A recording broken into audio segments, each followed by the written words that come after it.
আল্লাহ রাব্বুল আলামিন সূরাতুল কাহফের শেষ আয়াতের মধ্যে বলেন,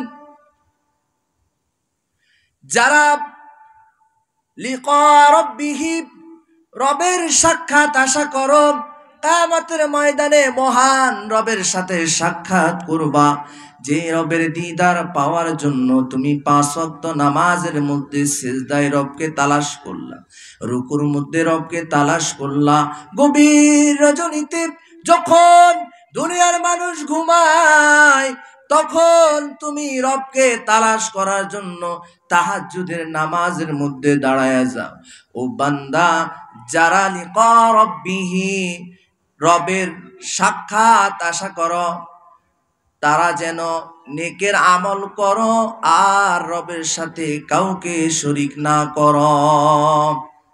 ফামান কানা ইয়ারজু লিকা রাব্বিহি ফালইয়ামাল আমালান সালিহা ওয়ালা ইউশরিক বিইবাদাতি রাব্বিহি আহাদা।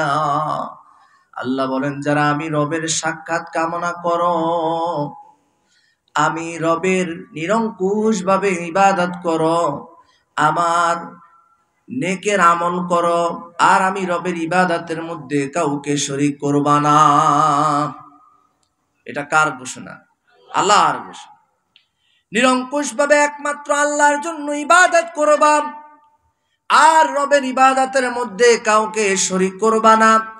যারা এভাবেই দুনিয়ার জিন্দেগি অতিবাহিত করতে পারবা, আল্লাহ বলেন ওই বান্দাগুলোর সাথে কিয়ামতের ময়দানে আমি রব তাদের সাক্ষাৎ দেব।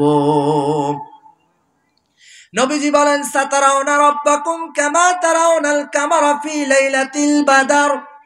কিয়ামতের ময়দানে মুমিন বান্দা, মুসলমান বান্দা যারা রবকে রব হিসেবে গ্রহণ করেছে, রবের নিরঙ্কুশ ইবাদত করেছে, রবের সাথে কাউকে শরীক করে নাই, ওই বান্দাগুলো কিয়ামতের ময়দানে রবকে এমন ভাবে দেখবে যেরকম পূর্ণিমার চাঁদ লক্ষ কোটি মানুষ দেখতে ভিড়াভিড়ি হয় না, কষ্ট হয় না।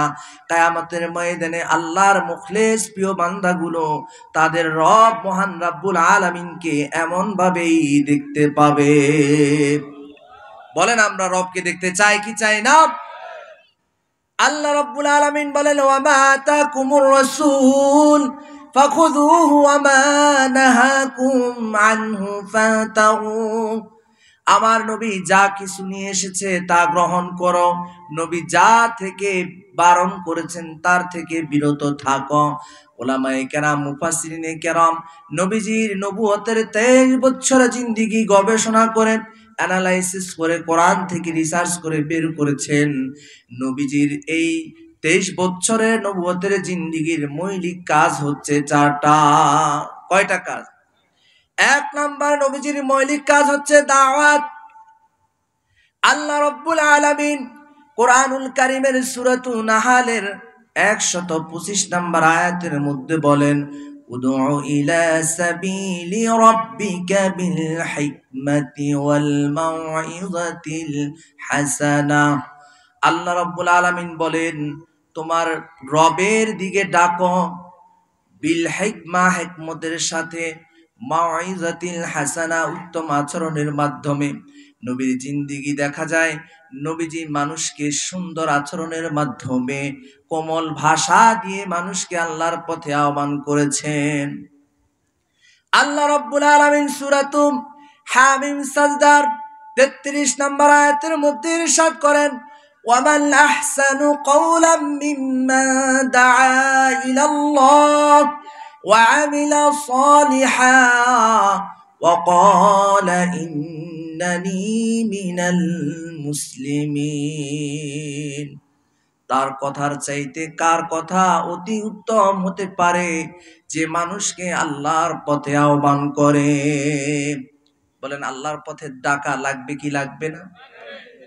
নবীজি সর্বপ্রথম নবুয়ত পাওয়ার পরে তার ঘরেই দাওয়াত দিয়েছেন ইসলামে।